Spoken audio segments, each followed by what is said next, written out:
So today I'm going to show you how to do a really cool braid. It's called a 4-strand knot braid. It sounds more complicated than it is. You're going to start off by taking a section of hair, and you can take a small section or a big section, it's up to you.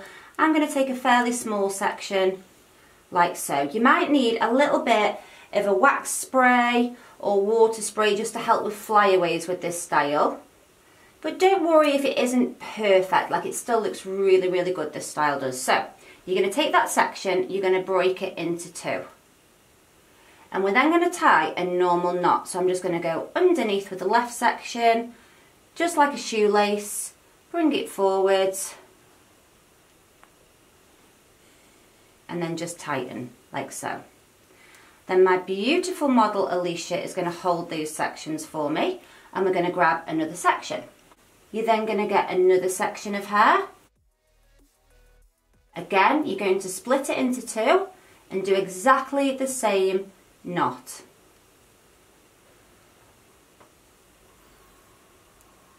Tighten that up, and again, you're going to pass those sections. You're going to do that one more time. Take a section of hair, smooth it out, break it into 2, but this time before you knot, you're going to come to the front section. So I'm just going to take that off Alicia, join it in, take that off Alicia, join it in, and then you're going to tie that knot again. So left one comes underneath, goes over the top, and you're just tying that in a little knot. And again, Alicia's going to hold that. So you're going to take another section again, and you can't really see anything at the minute, but as we get going, you'll really see this braid start to form. So just smoothing out these side bits, breaking it into 2, taking that front section,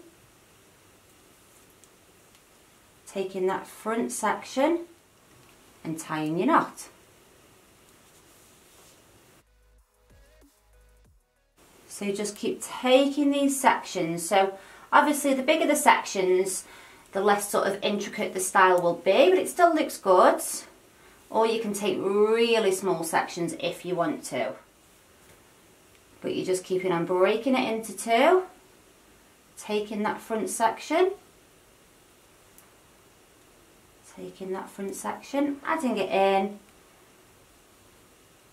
I just feel like for the summer or for a festival, I just think it looks so different than just an ordinary like French braid or Dutch braid.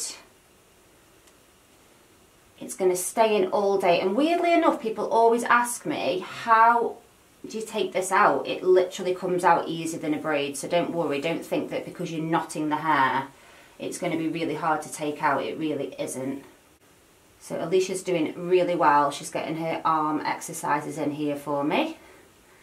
You can always just give them a little break by just holding the sections for them for a minute. So if you just want to give the model a break, you can just hold those sections like that, let them have a little shake out, and then they can come back in when they're ready and just pick up those sections again.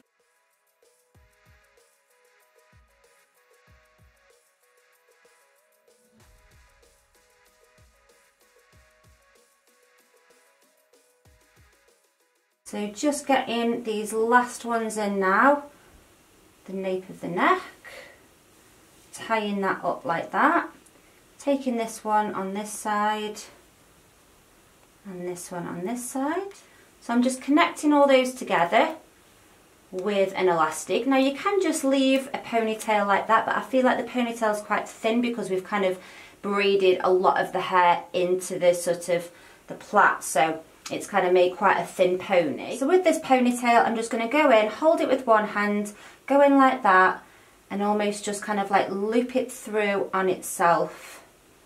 Pull that through, just creating a little messy bun. So you can see each loop that you've created by doing a 4-strand version instead of just a normal knot version. You can just kind of tease these out a little bit if you want to. I'll do a little half spin for you. So as you can see, there's just so much detail in this style, especially with having a darker root. And then from the back you can see all the braid, and then you've just got that cute little detail of the bun. I decided to go slightly on the side there, and there we have it.